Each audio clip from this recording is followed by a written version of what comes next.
On this episode, I'm going to give you a list of powerful AI tools that every consultant should know in 2025. Over the last year, I've spent hours looking at hundreds of different artificial intelligence tools and applications to find the best and the ones that every consulting business should either be using or be aware of so that they can use them with their clients. And I've boiled it down to the top 5 I'm really excited about, and I'm going to walk you through each, and I'm going to show you how you can get the majority of them for free.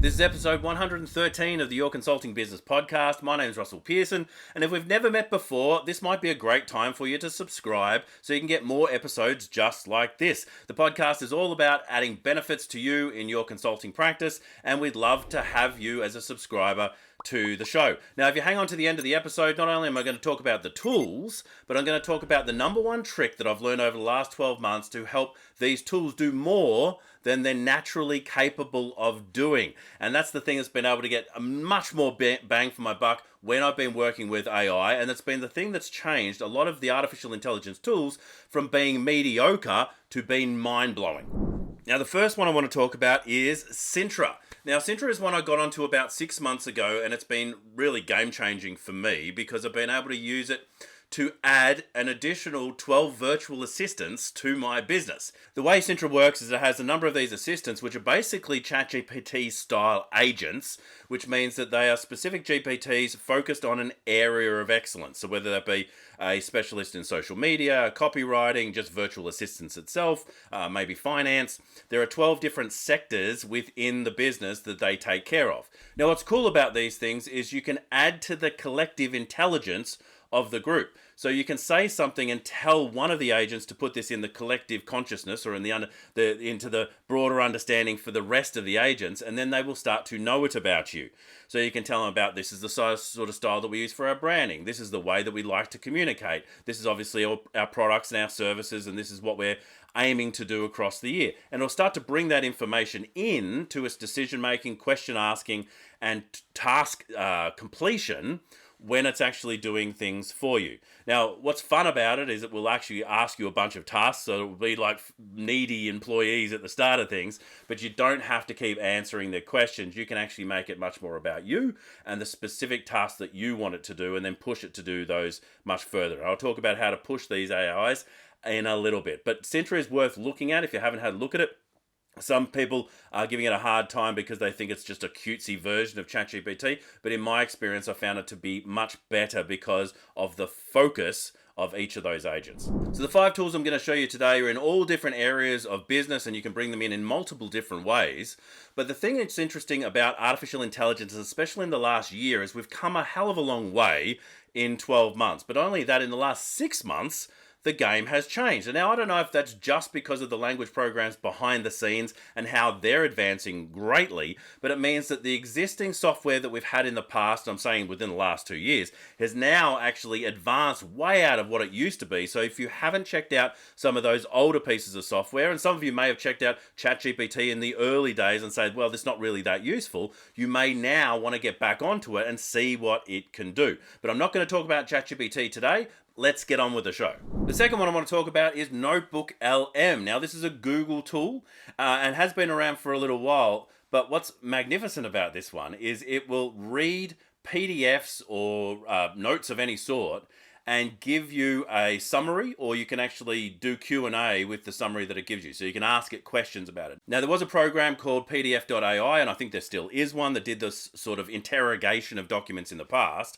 But what I love about Notebook is that it also adds this other level of flavor to it, which it can give you an audio summary of the document. So let's say that you're traveling or you're going to the gym or whatever it might be, and it's difficult to read. I mean, for me in particular, I get a little seasick, I get a little motion sick, I get sick on a plane, on a car, on a boat. Captain, how soon can you land? I can't tell. You can tell me, I'm a doctor. So the ability to not have to read and actually listen to these things is very beneficial to me. And if I'm running on the treadmill or anything like that, which I do from time to time, believe it or not, it's a fantastic way of catching up with things through that audio format. Now, what I love about this is that it can create a podcast around the document that you're actually wanting to understand. So it'll do a summary of the document, and then it'll turn that into a podcast with 2 people speaking to each other. Just listen to this. Start living the life you want.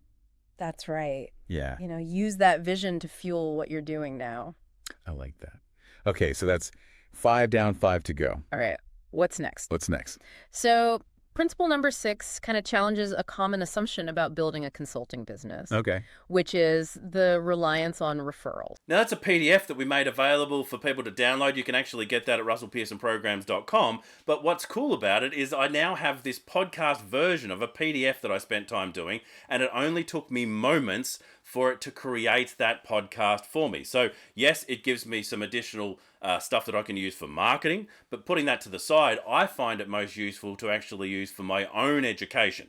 So I can use it to, basically the example is to take a book or a publication, even blog posts that I want to read about, the summarization of that into a transcript, then it is turned into audio that you can listen to no matter where you are. So I recommend go to NotebookLM, try it out. It's absolutely free to try. As with most of these things, you get a trial period. If not, you actually get the ability to use it free and then upgrade for more advanced features. Staying with audio, we've got ElevenLabs. ElevenLabs has been around for some time, but they just keep getting better.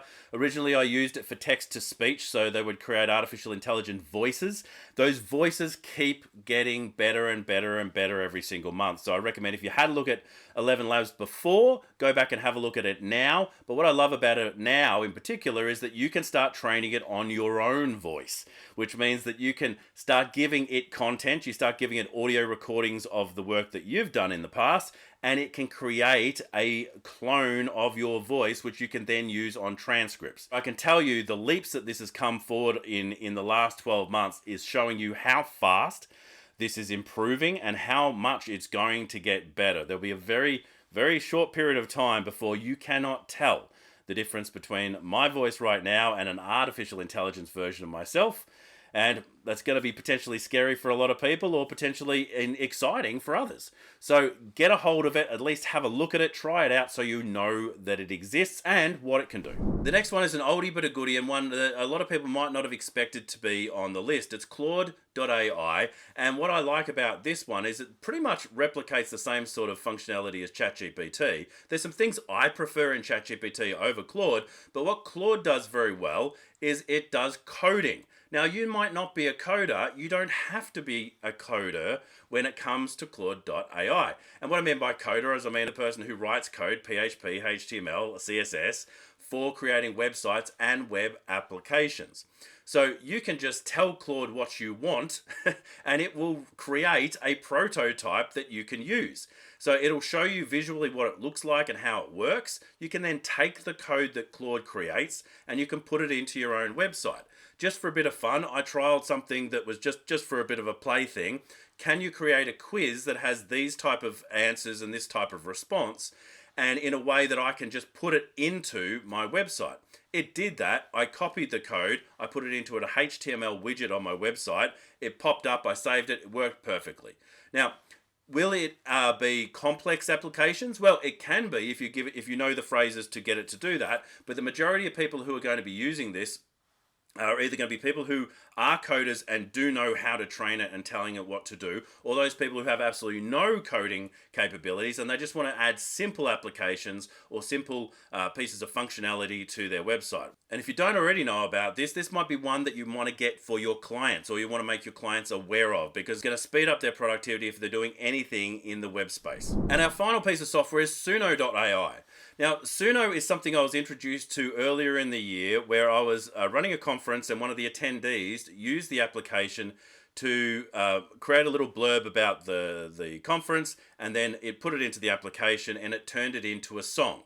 Now, it's a song with its own lyrics that it made up, with its own music that it made up, and it had a disco beat and it was a bit funky. And I thought that it was kind of cute, right? It was a bit fun, or a fun way of adding a little bit of engagement, right? So if you're doing presentations or anything like that, if you're doing conferences, it can be a fun way of engaging. But I didn't really think that it was on a professional level, because my background is in video and it is in editing. And so when I'm looking at these products, I'm looking for the professional version of it. How can we do more professionally with it? Now, funnily enough, I also do music. I play piano, I play guitar, and I'm interested in that side of things. So I'm interested in songwriting, I'm interested in music to a degree.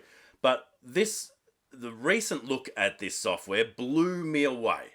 because it didn't just do what I was talking about there. It was able to create backing vocals, so it can create its own songs and music that actually matches the theme of something that you want it to make, and it can do it at a much higher level now than at what it used to do. But it can also do instrumental, which means that you can actually use it behind your own videos, behind your own training, behind basically maybe a promotional video that you've got. Now, why is that important? Because you could just go and get a song from anywhere, right? Well, there is copyright and there's copyright infringement. The idea is that you can't just put any song into your video and then play it. YouTube in particular is going to cut you off when that happens. Now, normally they're just going to demonetize you. And so for anybody who's using this for YouTube, you're going to be able to use it for monetization, which is great because it's not copyright infringement. But on the other side, I mean, technically there's a legal side of not using other people's songs. But what I love about this is, number one, it's not copyright infringement. Number two is it creates an original piece of music. All right, so completely original. You can adjust it, you can edit it, you can have multiple goes at it. You can try it for free, and it's definitely worth trying just to get an idea of what it's like. Now, I think it's only $10 a month after that to really start using it heavily. But I was blown away by what it could do. Now, I'm going to be using it behind backing tracks for my own videos, for my promotional stuff, and for maybe even some of these YouTube videos. But the quality of the music that it created, the lyrics, the voices that they're actually using are incredible. My voice just cracked then. I got a little bit of a cold, but I sounded like a 12-year-old boy. Got any fruits or vegetables? But it's incredible what it can do, and so I'm very excited about this because what it does is it mashes together a number of different technologies. You've got text to speech, and then speech to actually a singing voice, and actually getting good quality singing voice. And there's both male, female, all sorts of different types that they're actually using within there. You can then have different styles of music, different genres of music. You get to actually describe the mood of the music that you want, and it's creating something that you can use absolutely free of copyright. So it's original music. Now, there's a lot of creators that are going to get really upset about this sort of work. Now, I am a creator, and I want to say up front that we just need to move along, right? Back in the day, I used to get right into photography. I loved it, right? And then digital photography came out, and then from there, digital illustration came out, and then there was all sorts of things that just the new thing eclipses the old thing. And so creators can still use this so effectively. Now, you're not going to be necessarily the master crafts person that you used to be. You can still go and do that stuff, but be doing it for yourself. Now you've got the ability to use artificial intelligence to accelerate all the amazing creativity that you've got. And I think it's probably time to start embracing it because it has now got above that mediocre level and it's starting to head towards mastery. Now, to that point, this is the tip that I want to give you about mastery.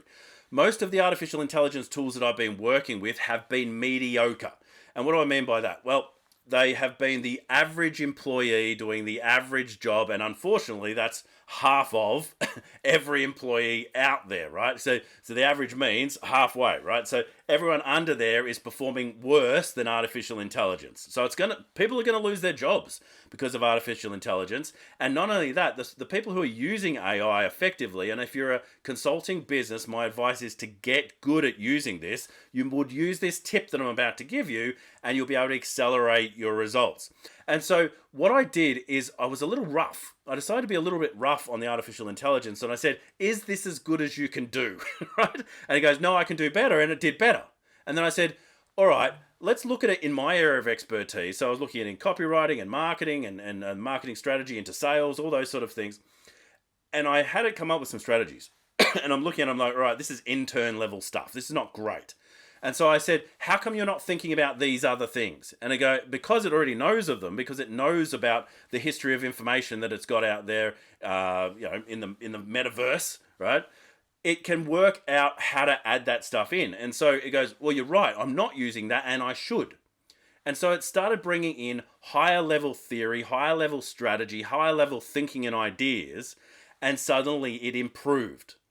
And then I asked it to keep, especially with Sintra in particular, it will keep a lot of this stuff in its brain. Like it has a brain where you can just keep adding context to it, and that's really relevant. And so I said, no, I want you to work harder in this area. I want you to do better in this area. And so it got better. it improved out of sight. And once it made that shift, it instantly became better. In fact, it became better than any of my employees and any employees that I've been working with in that copywriting space. Now, that blew me away. And so I was like, how do I get this to beat me, right? And so I started feeding it with my thought process that goes into some of the copywriting that I do. And it provided a post within minutes of me doing that was beyond work that I've done. It was better. It was one of the best pieces of writing that had come out of the studio. I'm like, this is interesting. So I put it out into the wild and it did very well. And I was like, ooh, all right, things have changed. We just now need to learn to manage our artificial intelligence, and we need to push it and mentor it. And so whatever you've got an expertise in, I would like you to find an artificial intelligence that has expertise in this area. And what you'll find is it's pretty mediocre in the way that it works.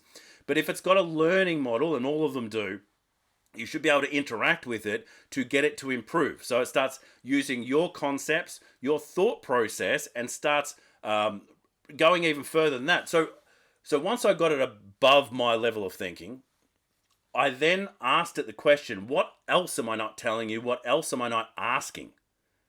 And it came up with things that were kind of theoretical in my mind, things that I kind of knew about, but didn't have a depth of information. And I asked it to apply that as well. Then the writing got amazing. It just blew me away. And so my recommendation is, even if you're using one of these 5 artificial intelligence tools that I'm showing you today, push them around a little bit. Give them a little bit of a flex. Don't think like it comes out of the box and this is how it acts.